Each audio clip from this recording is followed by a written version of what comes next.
नमस्कार, मैं Roopnarayan Sharma, Resonance PCCP division Hindi senior faculty. और आज सभी बच्चों को सुप्रभात कहता हूं। और हम चलते हैं क्लास 10th, जो हमने सीबीएसई कोर्स ए या राजस्थान बोर्ड दोनों के लिए उपयुक्त टॉपिक लिया है, कविदेव। तो क्षितिज भाग 2 इसका तीसरा टॉपिक है कविदेव, उसके सवैये या कवित। आज हम पढ़ते हैं, वन शॉट वीडियो के माध्यम से देखते हैं कि इसमें कैसे कैसे प्रश्न पूछे जाते हैं एग्जाम में और किस तरह के प्रश्न पूछे जाते हैं। तो बच्चों, हिंदी अ या राजस्थान बोर्ड क्षितिज काव्य भाग, आगे चलते हैं। इसमें कविदेव, सबसे पहला प्रश्न ही आपका होता है कवि परिचय का। तो देखते हैं कवि परिचय में देखते हैं अपन कविदेव का जीवन परिचय। हिंदी की ब्रज भाषा के काव्य के अंतर्गत कविदेव को महाकवि का गौरव प्राप्त है। उनका नाम क्या है बच्चों? देवदत्त था। उनका जन्म एटावा उत्तर प्रदेश में कब हुआ था पूछा जाए तो 1673।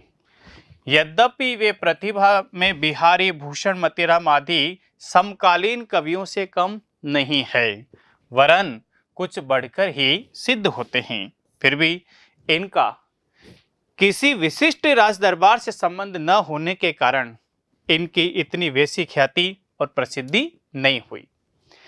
यानी ये किसी भी राजा के राजकवि नहीं थे, स्वतंत्र थे। इनके काव्य ग्रंथों की संख्या 52 है बच्चों। कुल कितनी थी? 72, जिनमें से वर्तमान में 52 यानी 52 ग्रंथ आज उपलब्ध है। मानी जाती है उनमें से रस विलास, भाव विलास, भवानी विलास और काव्य रसायन प्रमुख रचनाएं इनकी रही है। आगे चलें। देव रीतिकालीन कवि है। रीतिकाल का मतलब है 1600 ईस्वी के लगभग के कवि हैं। रीतिकाल का संबंध किससे था? दरबारों, आश्रयदाताओं से ज्यादा था, जिस कारण उनकी कविताओं में दरबारी और राजसी संस्कृति का प्रमुखता से वर्णन है। देव ने इसके अलावा प्राकृतिक सौंदर्य को भी अपनी कविताओं में क्या किया? प्रमुखता से शामिल किया है। शब्दों की आवृत्ति यानी शब्दों का रिपीटेशन का प्रयोग कर उन्होंने सुंदर ध्वनि चित्र भी प्रस्तुत किए हैं। अपनी रचनाओं में वे अलंकारों का भरपूर प्रयोग करते हैं। आगे चले बच्चों, देखते हैं कविता का सारांश देखते हैं अपन। प्रथम कविता में बसंत ऋतु की सुंदरता का वर्णन है। कौन सा? डाल द्रुम पल ना बिछोना नव पल्लव वाला, ठीक है। उसे कवि ने एक नन्हे बालक की संज्ञा दी है। बसंत के लिए किसी पेड़ की डाल का पालना बना हुआ है और उस पर पालने पर नई पत्तियों का बिस्तर लगा हुआ है। बसंत ने फूलों से बने हुए कपड़े पहने हैं, जिससे उनकी शोभा और भी अधिक बढ़ गई है। पवन के झोंके उसे झूला रहे हैं। मोर तोता उनके साथ बातें कर रहे हैं। कोयल भी उसके साथ बातें करते हुए उसका मन बहला रही है। ये सभी भी बीच बीच में तालियां बजा रहे हैं। फूलों से पराग की खुशबू ऐसी आ रही है जैसे घर की बूढ़ी औरतें राई और नमक से बच्चे की नजर उतार रही हो। बसंत तो कामदेव के सुपुत्र है, जिन्हें सुबह सुबह गुलाब की कलियां चुटकी बजा बजा करके जगाती है। दूसरे कवित्व में क्या है बच्चों? चांदनी रात की सुंदरता का वर्णन है। हाँ, शरद चांदनी। चांदनी का तेज ऐसे बिखर रहा है जैसे किसी स्फटिक क्या होता है? एक पत्थर होता है पारदर्शी। हाँ, मणि के प्रकाश की तरह धरती जगमगा रही है। चारों ओर सफेद रोशनी ऐसी लग रही है, हाँ, जैसे कि दही का समंदर बह रहा हो। इस प्रकाश में दूर दूर तक सब कुछ साफ दिखाई दे रहा है। ऐसा लगता है कि पूरे फर्श पर दूध का झाग फैल गया हो। उस फेने के तारे ऐसे लग रहे हैं जैसे कि तरुणाई की अवस्था वाली लड़कियां सामने खड़ी हो, ऐसा लगता है कि मोतियों की चमक मिल गई हो और जैसे बेले के फूल को रस मिल गया हो। पूरा आसमान किसी दर्पण की तरह लग रहा है, जिसमें चारों ओर क्या है बच्चों? रोशनी फैली हुई है। इन सब के बीच पूर्णिमा का चांद ऐसा लग रहा है जैसे आसमान रूपी दर्पण में राधा का प्रतिबिंब दिखाई दे रहा हो। आगे चलें। अब इसमें पहला सवैया भी लिया, हाँ, कि प्रस्तुत सवैये में कवि देव ने श्री कृष्ण के राजसी रूप का वर्णन किया है। कवि का कहना है कि कृष्ण के पैरों के पायल मधुर धुन सुन रहे हैं। कृष्ण ने कमर पर करधनी पहनी है, जिससे उत्पन्न होने वाली धुन क्या है? अत्यधिक मधुर है। कृष्ण ने उनके सांवले शरीर पर पीला वस्त्र लिपटा हुआ है और उसके गले में वन की माला अर्थात एक प्रकार के फूलों की माला बड़ी ही सुंदर लग रही है। उनके सिर पर मुकुट सजा हुआ है। राजसी मुकुट के नीचे उनके चंचल नेत्र सुशोभित हो रहे हैं। उनके मुख को कवि देव ने चंद्रमा की उपमा दी है, जो उस अलौकिक आभा का प्रमाण है।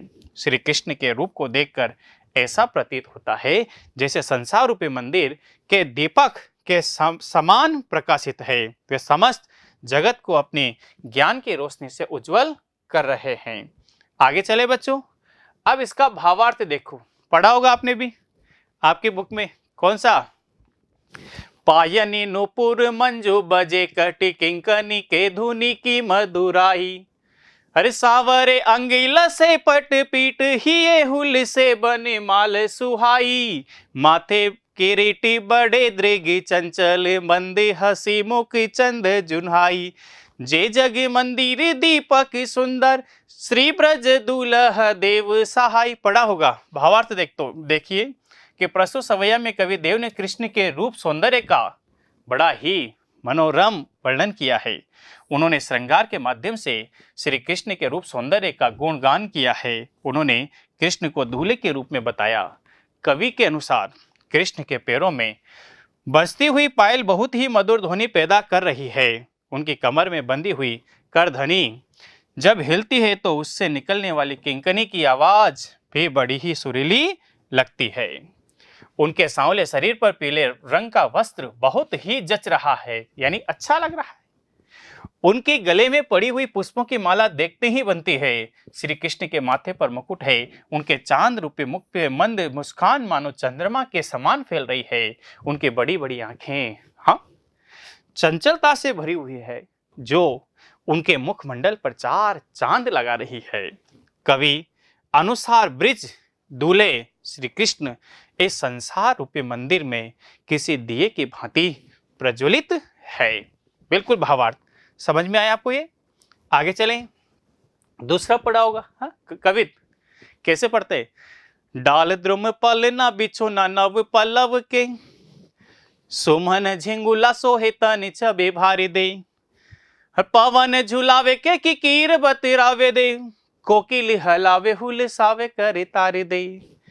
पूरित पराग सो उतार करी राई नोन, कंज कली नाई का लतान सिरे थसारी दे।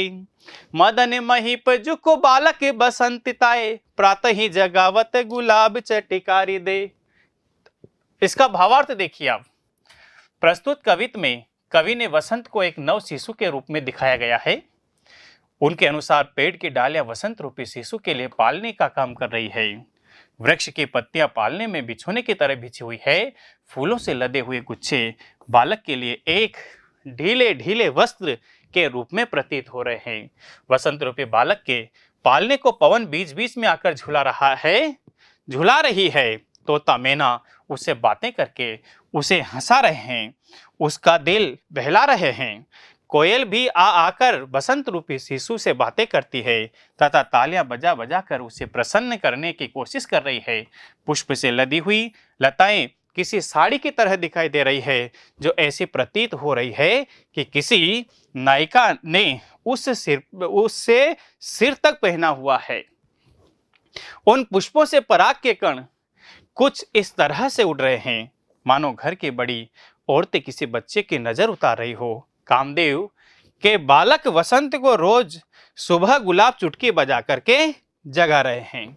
आगे चले, दूसरा देखा आपने, तीसरा देखो आप, ये भी क्या है, कवित है। कवित की विशेषता क्या होती है, इसमें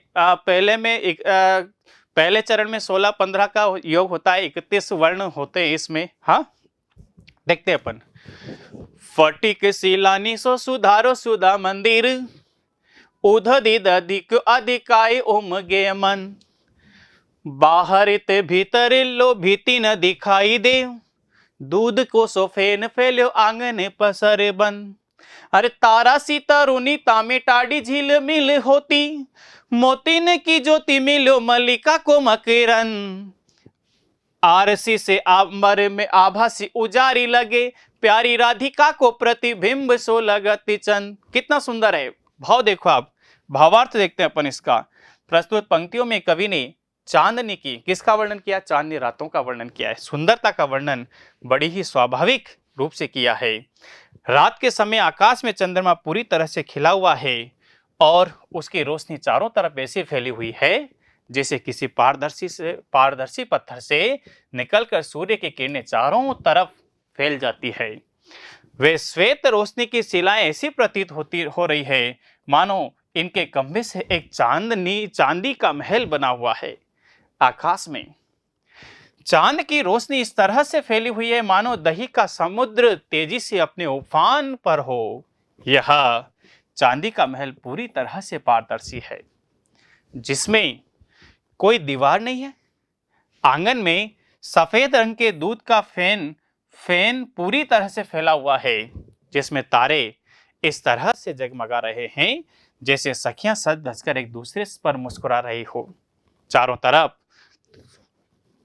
फैली इस रोशनी में मोती को भी चमक मिल गई है और बेले के फूलों को भी मानो इस रस मिल गया हो। सफेद रोशनी के कारण पूरा आकाश एक दर्पण के भांति प्रतीत हो रहा है, जिसके माध्यम में चांद इस तरह जगमगा रहा है मानो सज धज करके राधा अपनी सखियों के बीच में खड़ी हुई हो। कितना अच्छा वातावरण है। हाँ, आगे चलें बच्चों।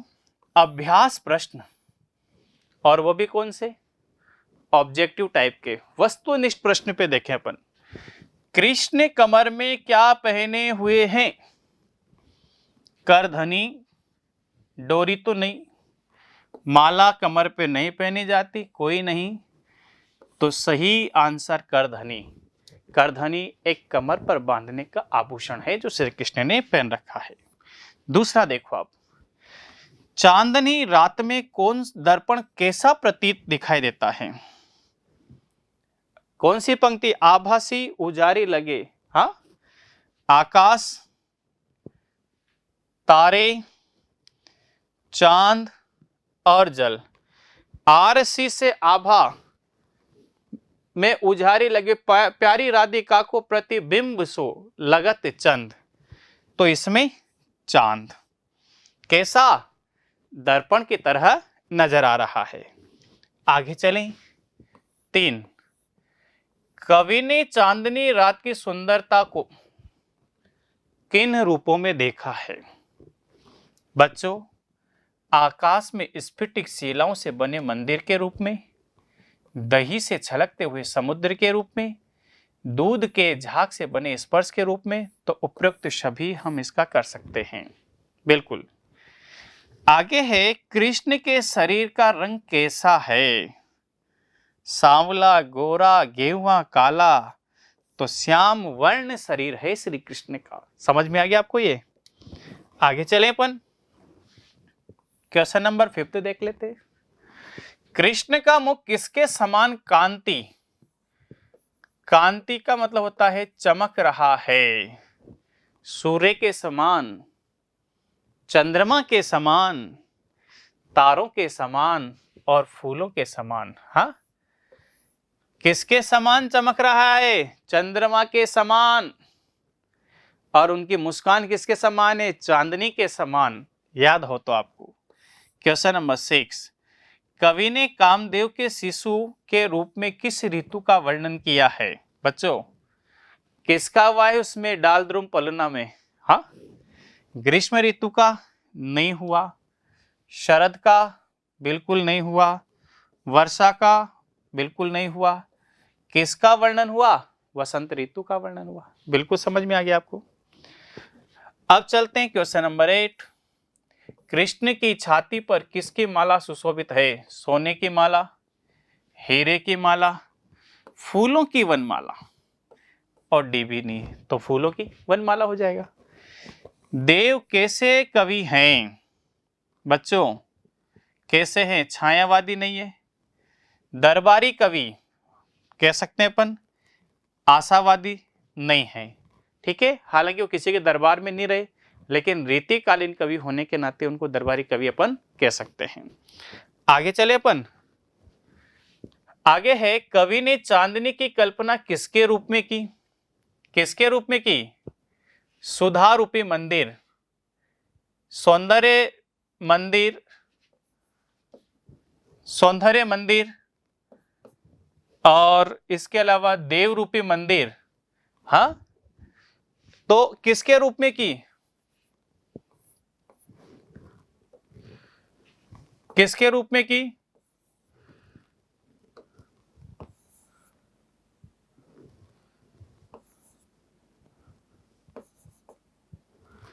सुधा रूपी मंदिर के रूप में की है। आगे चले बच्चों। अगला है, किसकी जगमगाहट राधा की सखियों की तरह लग रही है? किसकी? बल्ब की, सूर्य की, सौंदर्य की, तारों की। तो तारों को हम कह सकते हैं। आगे चले बच्चों, एनसीईआरटी सॉल्यूशन देखते हैं अपन कुछ क्वेश्चन का कि अपन को समझ में आया नहीं आया। देखो आप पहले सवैये में उन पंक्तियों को छांट करके लिखे जिसमें अनुप्रास और रूपक अलंकार, सबसे वेरी इंपॉर्टेंट क्वेश्चन है ये बच्चों। कौन कौन सी पंक्तियां हैं? देखो, कटि किंकनी की धुनि की मधुराई, क वर्ण की आवृत्ति के कारण अनुप्रास अलंकार है, बिल्कुल है। तो अपन यहां पे कह सकते हैं अनुप्रास अलंकार। पट पीठ में प वर्ण की आवृत्ति के कारण अनुप्रास है। हिये हुल से ह वर्ण की आवृत्ति के कारण अनुप्रास है, बिल्कुल हो जाएगा। रूपक अलंकार, मुख चंद्र रूपी रूपक है।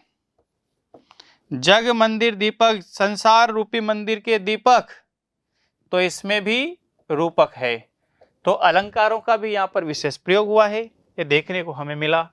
दूसरा देखो आप क्वेश्चन, दूसरे कवित्व के आधार पर स्पष्ट करें कि ऋतु राज वसंत के बाल रूप का वर्णन परंपरागत वसंत में किस प्रकार से भिन्न है?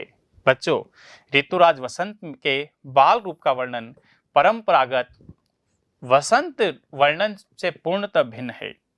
वसंत के परंपरागत वर्णन के प्रति में चौं और बिखरे सौंदर्य, फूलों के खिलने, मनोहारी वातावरण होने, पशु पक्षियों अन्य प्राणियों से उल्लसित होने, नायक नायिका की संयोग अवस्था का वर्णन एवं सर्वत्र उल्लासमय वातावरण का वर्णन होता है। वहीं इस कवित्व में ऋतुराज वसंत को कामदेव के नवजात शिशु के रूप में चित्रित किया गया है। इस बालक के साथ संपूर्ण प्रकृति है, ये अपने अपने तरीके से निकटता प्रकट करती है। इस बालक का पालनी, पेड़ पौधों की डालियां, उसका बिछोना, नए नए पल्लव, फूलों का वस्त्र तथा हवा द्वारा उसके पालने को झुलाते हुए दर्शाया गया है। पक्षी उस बालक को प्रसन्न करते हुए बातें कर रहे हैं, तो कमल की कली उस बुरी नजर से बचाती है और गुलाब चटक कर प्रातः काल जगाता है। बिल्कुल आ जाएगा। क्वेश्चन नंबर 3 देख लो इसका। चांदनी रात की सुंदरता को कवि ने किस रूप में व्यक्त किया है? बच्चों, चांदनी रात की सुंदरता को कवि ने निम्न रूपों में व्यक्त किया है। पहला देखो आप, आकाश में फैली चांदनी को पारदर्शी शिलाओं से बने सुधा रूपी मंदिर के रूप में, पहला। दूसरा, जिससे सब कुछ देखा जा सके। तीसरा, सफेद दही के रूप में उमड़ते समुद्र के रूप में। चौथा, ऐसी पर्स जिस पर दूध का झाग ही फैला है। आसमान को स्वच्छ निर्मल दर्पण के रूप में भी चांदनी रात का वर्णन किया है। आगे चले अपन। क्वेश्चन नंबर 4 वेरी इंपॉर्टेंट कह सकते हैं अपन कि प्यारी राधिका को प्रतिबिंब सो लगत चंद। भाव स्पष्ट करना है इसका। कवि ने स्वप्न में अपनी प्रेमिका को आलिंगन में लेने का सुख देखा था, उसे सपना ये नहीं होगा। आगे चलें। तीसरे कवित्व में के आधार पर बताइए कि कवि ने चांदनी रात की उज्ज्वलता का वर्णन करने के लिए किन किन का उपमान किया है। बच्चों, स्फटिक शिला, सुधा का मंदिर, उदधि का दही, दही को उमड़ता सूर्य और दूध को झाग के रूप में चित्रित किया है। आगे चलें। क्वेश्चन नंबर 6 देखो आप। पठित कविताओं के आधार पर कवि देव की विशेषता। आगे चलो बच्चों, अब वस्तुनिष्ठ नहीं है ये कौन सा है? वस्तुनिष्ठ की जगह विषय एक बड़े वाले लघुत्रात्मक प्रश्न है। देखो क्वेश्चन नंबर 1, कवि ने ब्रज दूल्हा किसके लिए प्रयुक्त किया? श्री कृष्ण के राजसी वेशभूषा के लिए, श्री कृष्ण के लिए। और संसार रूपी मंदिर का दीपक क्यों कहा है? क्योंकि इस संसार दीपक एक ज्ञान का है। जिस तरह एक दीपक अपने चारों ओर के परिवेश को उज्ज्वलता लाता है, उसी तरह से इस संसार को देखने वाले हैं, दिखाने वाले हैं, अच्छा मार्ग दिखाने वाले हैं। आगे चलें। दूसरे कवित्व के आधार पर स्पष्ट करें कि ऋतुराज वसंत के बाल रूप वर्णन में परंपरागत, ये पढ़ी लिया अपन ने। तीसरा, प्रातः ही जगावत गुलाब चटकारी दे। भाव स्पष्ट करना है बच्चों। गुलाब क्या कर रहा है? वसंत रूपी बालों को चुटकियां बजा बजा करके जगाने का काम कर रहा है। यह भी आ जाएगा। आगे चले। क्वेश्चन नंबर 4, उतारो कई राई नोन में किस लोक परंपरा के ग्रामीण अंचलों में आज भी बड़ी बुजुर्ग माताएं अपने नन्हे से शिशु की राई और नमक लेकर के नजर उतारती है। अब ऐसे कौन लग रहा है? लताएं, उनसे झड़ने वाले सफेद पुष्प कैसे प्रतीत होते हैं? जैसे तो वह भी बसंत रूपी बालक की नजर को उतार रहे हों। आगे चलें। श्री कृष्ण को जग मंदिर का दीपक क्यों कहा गया है? क्योंकि इस संसार को प्रकाशवान बनाने वाले हैं, और प्रकाश भी कैसा? ज्ञान का प्रकाश फैलाने वाले हैं। इसलिए संसार रूपी मंदिर के वह क्या है? किसके समान है? दीपक के समान है। बच्चों, ऐसी आशा है, ऐसी उम्मीद है कि आपको कवि देव समझ में आया होगा वन शॉट वीडियो के माध्यम से, और इसको यहीं पर विराम देते हैं। सभी बच्चों को बहुत बहुत शुभकामनाएं। बहुत ध्यान से आपने इसको सुना है। बहुत बहुत धन्यवाद।